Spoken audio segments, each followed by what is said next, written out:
কোনো এক শুভাকাঙ্ক্ষী ভাইয়া কমেন্টস করেছেন, ম্যাডাম 1 মিনিটের মধ্যেই বীর্যপাত হয়ে যায়।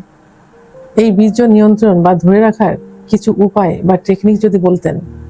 ধন্যবাদ ভাইয়া সুন্দর একটা কমেন্টস করার জন্য। দেশের এবং প্রবাসের ভাই বোনদের প্রতি সালাম। আসসালামু আলাইকুম। আমি প্রভাষক ডাক্তার রিক্তা পারভিন, হোমিওপ্যাথি এবং আয়ুর্বেদিক চিকিৎসক, চেম্বার সেবা হোমিও কমপ্লেক্স অ্যান্ড সেবা ডিজিটাল ল্যাব, উপজেলা মডেল মসজিদের পূর্ব পাশে, শিমুলিয়া, মাগুরা। কোনো এক শুভাকাঙ্ক্ষী ভাইয়া কমেন্টস করেছেন, ম্যাডাম 1 মিনিটের মধ্যেই বীর্যপাত হয়ে যায়।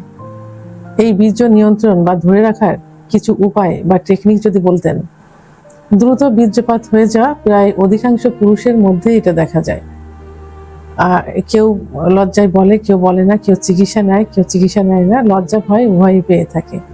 কিন্তু মেয়েরা কিন্তু দ্রুত বীর্যপাত পছন্দ করে না, তারা চায় দীর্ঘ সময় সহবাসে লিপ্ত থাকতে। কারণ মেয়েদের যৌন উত্তেজনা খুব দেরিতে আসে, একটু লুকায়িত থাকে। কোনো মেয়ের দেখা যায় যে 10 থেকে 15 মিনিটের মধ্যে যৌন উত্তেজনা আসে, কোনো মেয়েদের দেখা যায় 30 থেকে 35 মিনিটও সময় লেগে যায়। তো এই যে দ্রুত বীর্যপাত হয়ে যায়, এই কারণে মেয়েরা দীর্ঘ সময় সহবাস পছন্দ করে। আর পুরুষরা চায় দীর্ঘ সময় সহবাসে থাকতে তার পার্টনারকে সুখ দেওয়ার জন্য। এই দ্রুত বীর্যপাত হয়ে যাওয়ার পিছনে বিভিন্ন কারণ রয়েছে। যে কারণগুলো হলো অতিরিক্ত দুশ্চিন্তা, মানসিক প্রেশার বা চাপ, অনেক খুব বেশি টেনশন ইত্যাদি থেকে এই দ্রুত বীর্যপাত হয়ে যায়। তা এখন দ্রুত বীর্যপাত সাধারণত আমরা ওষুধের মাধ্যমে এটা ঠিক করার চেষ্টা করি, কিন্তু ওষুধ ছাড়াও কিছু টেকনিক আছে যে টেকনিকগুলো অবলম্বন করে দ্রুত বীর্যপাত রোধ করা সম্ভব হয়ে থাকে। আমি প্রথমেই কিছু টেকনিক বলবো, সাধারণত 5টি টেকনিক নিয়ে আমি আলোচনা করব। এই টেকনিকগুলো অবলম্বন করলে ইনশাল্লাহ এটা খুব সহজেই রেজাল্ট আসবে না, তবে ধীরে ধীরে রেজাল্ট আসবে এবং স্থায়ী একটা রেজাল্ট চলে আসবে। প্রথম যেটা বলবো সেটা হলো স্টপ স্টার্ট টেকনিক, যেটা হলো থেমে থেমে সহবাস করা। অর্থাৎ মনে হচ্ছে যে বীর্যপাত হয়ে যাবে, ঠিক ওই মুহূর্তে বন্ধ করতে হবে। এইভাবে 20 থেকে 30 সেকেন্ড বন্ধ করে আবার রানিং করতে হবে। এইভাবে থেমে থেমে সহবাস করলে সহবাসে কিছু সময় নেওয়া যাবে। দ্বিতীয় যেটা হলো সেটা হলো স্কুইজ টেকনিক।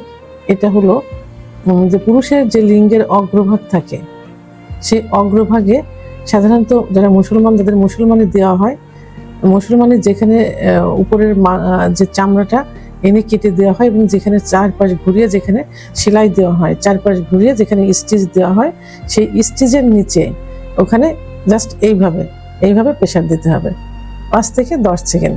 এইভাবে প্রেশার দিলে এটা কিন্তু স্ত্রীও কিন্তু এটা একটু সাহায্য করতে পারে। স্ত্রীও যদি এটা করে তাহলে কিন্তু এটাতেও কাজ হবে। দীর্ঘ সময় এইভাবে কয়েকবার করলে এই সহবাসের সময় কিছুটা বেড়ে যাবে। এটাকে স্কুইজ টেকনিক বলা হয়। একটা হলো পেলভিক ফ্লোর এক্সারসাইজ। পেলভিক ফ্লোরটা হলো পিছনের যে অংশটা থাকে, অর্থাৎ আমরা যখন প্রসাব করতে বসি বা প্রসাবের বেগ আসে যখন আমরা চেপে রাখি, তখন দেখবেন, এবং টয়লেটের বেগ যখন আসে আমরা চেপে রাখি, তখন পিছনের যে মাংসপেশি থাকে মাংসপেশিগুলো সংকুচিত হয়ে আসে। এভাবে যদি দিনে 3-4 বার 10-15 বার করে যদি, এবং 2-3 মিনিট অথবা 5 মিনিট যদি যখনই সময় পাওয়া যায় তখনই যদি এইভাবে এই এক্সারসাইজটা করা হয়, মানে প্রসাব চাপ চলছে হঠাৎ বন্ধ করা হলো, টয়লেটের বেগ আসছে চেপে রাখা হলো, তাহলে এভাবে সংকুচিত হয়ে যাবে।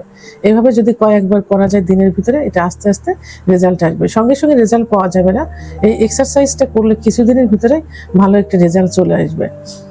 লাইফ স্টাইল মেনটেন করা, অর্থাৎ পর্যাপ্ত পরিমাণে ঘুমোতে হবে।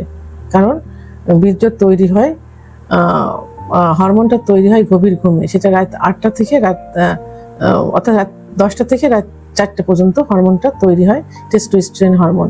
তো এই যে এই ঘুমটা ঘুমোতে হবে, এটা তৈরি হয় কিন্তু গভীর ঘুমে, অর্থাৎ রাত্রে। আল্লাহ তাআলা রাত দিয়েছেন ঘুমের জন্য, দিন দিয়েছেন কাজের জন্য, অর্থাৎ রাত্রে ঘুমোতে হবে। পর্যাপ্ত পরিমিত পরিমাণ পানি পান করতে হবে, নিয়মিত এক্সারসাইজ করতে হবে। বাবা এটা বন্ধ করো তো। আল্লাহ তাআলা রাত দিয়েছেন ঘুমের জন্য, দিন দিয়েছেন কাজের জন্য। তো এখন রাতে না ঘুমিয়ে যদি দিনে ঘুমানো হয় তাহলে কোনো কাজে আসবে না, কারণ হরমোন তৈরি হয় রাত্রে। তো এই বিশেষ করে রাত 10টা থেকে রাত 4টা পর্যন্ত এর ভিতরে হরমোনটা তৈরি হয়। তাহলে গভীর ঘুম দিতে হবে, নিয়মিত এক্সারসাইজ করতে হবে, বিশেষ করে Kegel exercise YouTube channel search দিলে চলে আসবে। এক্সারসাইজ করতে হবে, ধূমপান বন্ধ করতে হবে, অনেকে ধূমপান মদ্যপান ইত্যাদি করে থাকে, এগুলো বন্ধ করতে হবে। এবং হস্তমৈথুনের নেশা থাকলে, অনেকে দেখা যায় হস্তমৈথুন, বিছানায় ঘর্ষণ, স্বপ্নদোষ, অতিরিক্ত যৌন মিলন ইত্যাদি নেশা থাকে, এই নেশাগুলো থাকলে নেশাগুলো বন্ধ করতে হবে। পঞ্চম যে টেকনিক সেটা হলো বার্থিং অ্যান্ড মাইন্ড কন্ট্রোল, অর্থাৎ শ্বাস প্রশ্বাসের যে কন্ট্রোলটা, সেটা ঘন ঘন শ্বাস নেওয়া যাবে না। যখন সহবাসে যাইতে হবে, যখন দেখা যাবে যে বীর্যপাত হয়ে যাওয়ার একটা মুহূর্ত চলে আসে, ঠিক সেই মুহূর্তে শ্বাসটা ধীরে ধীরে নিতে হবে, ধীরে ধীরে শ্বাস গ্রহণ করতে হবে এবং ফেলতে হবে। অর্থাৎ 5-10 মিনিট শ্বাস রেখে আবার বন্ধ রেখে আবার শ্বাস ফেলতে হবে, আর একটু পেট ফোলাতে হবে। এভাবে যদি কয়েকবার করা যায় তাহলে কিন্তু অনেক সময়, অর্থাৎ শ্বাস প্রশ্বাসের ব্যায়াম যেটাকে বলে, তাহলে সময়টা বাড়ানো সম্ভব হবে। তাহলে আমি 5টি টেকনিক বললাম। এই টেকনিকগুলো অবলম্বন করলে খুব দ্রুতই যে এটা রেজাল্ট আসবে এমন না। এটা কিছুদিন যদি একটানা এইগুলো করে যাওয়া যায়, তাহলে দেখা যাবে যে আস্তে আস্তে এটা কন্ট্রোলে চলে আসবে। অর্থাৎ সময় নিয়ে সহবাসে লিপ্ত থাকা যাবে, অর্থাৎ একটা অভ্যাসে পরিণত হয়ে যাবে। ভিডিওটি সম্পর্কে যদি কোনো মতামত থেকে থাকে অবশ্যই কমেন্টসের মাধ্যমে জানাবেন। আর ভিডিওটি ভালো লাগলে লাইক, কমেন্ট, সাবস্ক্রাইব করে আমার সঙ্গে থাকুন। আল্লাহ হাফেজ।